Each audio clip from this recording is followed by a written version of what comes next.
जय हिंद दोस्तों। चलिए आज हम लोग अगले टॉपिक की ओर बढ़ते हैं जो हम लोगों ने छोड़े थे।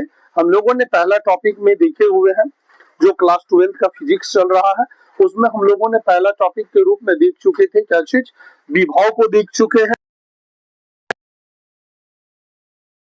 पे हम लोग उनका व्यंजक को प्राप्त किए हैं। तो आज चलिए हम लोग इसमें देखते हैं इंटेंसिटी। आज हम लोग इंटेंसिटी को पढ़ेंगे और इंटेंसिटी के लिए हम लोग उनके तीव्रता को देखेंगे और बोल रहे हैं कि तीव्रता को देखेंगे और उनके एसआई मात्रक और उनका डायमेंशन को देखते हैं। उनके तीव्रता के नाम से हम लोग जानते हैं वैद्युत तीव्रता, इलेक्ट्रिक इंटेंसिटी, या हम लोग इनको यह भी बोल सकते हैं कि इलेक्ट्रिक इंटेंसिटी, विद्युत क्षेत्र की तीव्रता के नाम से भी हम लोग जानते हैं। तो चलिए हम लोग इंटेंसिटी को देखते हैं, वैद्युत क्षेत्र की तीव्रता को देखते हैं। हम लोगों का यह भी क्वेश्चन 2 मार्क या 5 मार्क में व्यंजक के साथ डायमेंशन के साथ पूछ रहा है या अलग अलग डायमेंशन भी कभी पूछ देता है।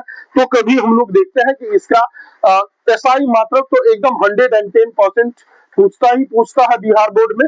तो यहाँ पे हम लोग फिजिक्स के लिए देखते हैं इसका डिफिनेशन और इनके हम लोग डायमेंशन को और इनके यूनिट को। तो यहाँ पे इसके यदि डिफिनेशन देंगे तो डिफिनेशन को देने की क्या समझते हैं कि इसके डिफिनेशन को किस आधार पे देंगे और कैसे इनको देंगे। तो यहाँ पे हम लोग समझते हैं आवेश में हम लोग इनको बताए। तो यहाँ पे समझिए, यहाँ पे यदि हम लोगों को प्लस क्यू आवेश है, यहाँ पर यदि कोई दूसरा आवेश आ जाए, हम बोल दे कि यदि प्लस आवेश भी आ जाए या माइनस कोई भी किसी भी प्रकार का भी आवेश आ जाए, तो जैसे ही यहाँ पे आएगा तो इनको क्या करेगा, अपने से ये दूर हटा देगा या अपने पास खींच लेगा। यही होगा, या दूर हटाएगा या अपने पास खींचेगा। जस्ट एक एग्जांपल इसके लिए दे दे तो हम यह बोलते हैं, यदि हम लोग एक नंगे तार को यदि टच करते हैं, छूते हैं, तो जोर का झटका लगता है। जैसे ही हम लोगों को जोर का झटका जो लगता है, वही इसकी तीव्रता है कि कितनी कैपेसिटी के कारण वो हमको धक्का मारता है, वो हमको धकेलता है और कितनी कैपेसिटी के साथ वो हम लोगों को खींचता है। यदि एक इसका जीता जागता एग्जाम्पल दे दे तो हम बोल सकते हैं कि एक क्या बोला जाए, एक सघन क्षेत्र है और उसमें ढेर सारा आदमी को एक साथ धकेल देना अंदर की ओर, एकदम टाइट हो गए। जैसे कि ट्रेन में जो आजकल लोग सवार होके जाते हैं, उसमें देखिए कि एक साथ कितने लोग को ठूस के भर दिया जाता है, उसमें ठेल के अंदर दिया जाता है। तो उस आधार पे वो उसकी इंटेंसिटी या तीव्रता के तौर पे आता है। यहाँ पे हम लोग उसी को बोल सकते हैं कितनी गति से आता है, कितनी कैपेसिटी से वो अपनी ओर खींचता है, तो वही उसका क्या कहलाएगा, तो तीव्रता कहलाएगा। तो यहाँ पे यदि इसका हम लोग डिफिनेशन देंगे तो यहाँ पे मान के चलिए एकांक कोई आवेश होगा, यहाँ पे मान के चलिए एकांक आवेश है और यहाँ पे ये क्या चीज है, बल है। तो एकांक आवेश पर लगने वाले बल को हम लोग क्या बोलेंगे, वैद्युत क्षेत्र की तीव्रता या वैद्युत तीव्रता। एकदम इसका नगण्य सा डेफिनेशन है, इनको हम लोग आराम से याद भी कर सकते हैं। तो हम लोग यहाँ पे बोल सकते हैं कि किसी वैद्युत क्षेत्र में या वैद्युत क्षेत्र में एकांक आवेश पर, या एक एकांक आवेश है, एकांक आवेश पर लगने वाले बल को वैद्युत क्षेत्र की क्या कहते हैं, तीव्रता कहते हैं। तो आप लोग इनका डिफिनेशन भी लिख सकते हैं कि किसी वैद्युत क्षेत्र में एकांक आवेश पर लगने वाले बल को वैद्युत क्षेत्र की तीव्रता कहते हैं। 10वां क्लास में भी इनका डिफिनेशन हम लोग पढ़े थे कि किसी विद्युत क्षेत्र में किसी दूसरे आवेश पर क्षेत्र के प्रभाव को विद्युत क्षेत्र की तीव्रता कहते हैं। लेकिन यहाँ पे थोड़ा हम लोग चेंज करते हैं कि वैद्युत क्षेत्र में एकांक आवेश पर लगने वाले बल को क्या कहेंगे, वैद्युत क्षेत्र की तीव्रता कहते हैं। और इनको हम लोग क्या चीज, ई वेक्टर से सूचित करते हैं। इसका मतलब है कि ई वेक्टर से सूचित करने का मतलब है कि इसमें परिमाण और दिशा दोनों है। इसका मतलब है कि यह एक क्या चीज है, सदिश राशि है। तो इंटेंसिटी एक सदिश राशि है। यदि हम लोग बोले तो तीव्रता एक क्या चीज है, सदिश राशि है। तो अब यदि यहाँ पे हम लोग इनका फॉर्मूला देख ले कि ई वेक्टर बराबर क्या हो जाएगा, एफ वेक्टर बटे क्यू, तो हम लोग बोल सकते हैं ना कि एकांक वैद्युत क्षेत्र में एकांक आवेश पर जो बल कार्य करता है, जो बल लगता है, उसी को हम लोग क्या बोलेंगे कि वैद्युत क्षेत्र की तीव्रता कहते हैं। तो डिफिनेशन आप लोग लिख लीजिए, हम लोग इनका डिफिनेशन दे सकते हैं इस फॉर्मूला के आधार पे कि एकांक वैद्युत क्षेत्र में या विद्युत क्षेत्र में एकांक आवेश पर लगने वाले बल को वैद्युत क्षेत्र की तीव्रता कहते हैं। इसे हम लोग किससे, ई वेक्टर से सूचित करते हैं। अर्थात यह एक क्या चीज है, सदिश राशि है। तो चलिए हम लोग इसमें अब आगे बढ़ते हैं। तो इनका तो डिफिनेशन हम लोग दे सकते हैं। इसका डिफिनेशन हम लोग इस फॉर्मूला के आधार पर लिख सकते हैं कि एकांक किसी वैद्युत क्षेत्र में एकांक आवेश पर लगने वाले बल को वैद्युत क्षेत्र की तीव्रता कहते हैं। इस वीडियो को एक रिकॉल करके ये बार बार देखिए, अपने आप याद हो जाएगा। एक यह याद हो ही जाएगा, और इनका व्यंजक, और इसके लिए जो हम लोग डायरेक्शन और इनका जो हम लोग यूनिट निकालेंगे वो भी देखिए कैसे निकलता है। यदि यहाँ पे हम लोग देखें, यदि इनको प्रूफ करें, यहाँ पे यदि हम लोग प्रूफ करें तो यहाँ पे आवेश क्या चीज तो लग रहा है, इस पे क्या चीज है, एफ है। और यहाँ पे जो हम लोग तीव्रता को सूचित करते हैं वो इंटेंसिटी को हम लोग ई वेक्टर से सूचित करते हैं। तो परिभाषा में बोला गया है क्या चीज, कि एकांक आवेश पर लगने वाले को वैद्युत क्षेत्र की तीव्रता कहते हैं। तो एकांक आवेश, तो ई हम लोगों का यहाँ पे डिफिनेशन के अनुसार इसका हम लोगों फॉर्मूला देख लिए हैं कि एकांक आवेश पर लगने वाले बल को वैद्युत क्षेत्र की तीव्रता कहते हैं। तो ये हम लोगों का इनका परिभाषा के आधार पे ये फॉर्मूला हो गया। ई वेक्टर बराबर एफ वेक्टर बटे क्यू, या ई वेक्टर बराबर एफ वेक्टर बटे क्यू नॉट भी बोला जाता है। तो इनका टेस्ट चार्ज के आधार पे लिया जाता है, जो हम लोग आगे पढ़ेंगे, जिसका जो है एक परिमाण नगण्य होता है, जिसपे आवेश नगण्य होता है, उन्हीं को हम लोग क्या बोलते हैं, टेस्ट चार्ज कहते हैं। तो यहाँ पे ई वेक्टर बराबर एफ वेक्टर बटे क्यू डॉट हो गया। तो आप एक बार इसको स्क्रीनशॉट ले लीजिए, नहीं तो लिख लीजिए। चलिए अब हम लोग आगे बढ़ते हैं। यहाँ पे इसके यदि हम लोग डायमेंशन की बात करें, यहाँ पे सबसे पहले हम लोग एसआई यूनिट की बात करें तो इनका एसआई यूनिट हो जाएगा हम लोगों का, देखिए ई वेक्टर बराबर हो जाएगा एफ वेक्टर बटे क्यू नॉट या क्यू। यहां पर देखिए एफ एक बल है और लगने वाला बल है, और बल का यदि हम लोग जानते हैं एसआई यूनिट, तो बल का एसआई यूनिट न्यूटन होता है। तो यहाँ पे न्यूटन के लिए एम देते हैं, जबकि आवेश हम लोग जानते हैं आवेश का कूलम होता है, तो आवेश के लिए हम लोग सी दे देते हैं। तो यही हो जाएगा एम न्यूटन पर कूलम, या इसी को लिखा हुआ मिलेगा हम लोगों को न्यूटन प्रति कूलम। तो ये तीनों के तीनों चारों रूप में हम लोग याद रख ले। इनका एसआई यूनिट बार बार बोर्ड पूछता है, बिहार बोर्ड, इनको एकदम बारीकी से दिमाग में बैठा लीजिए।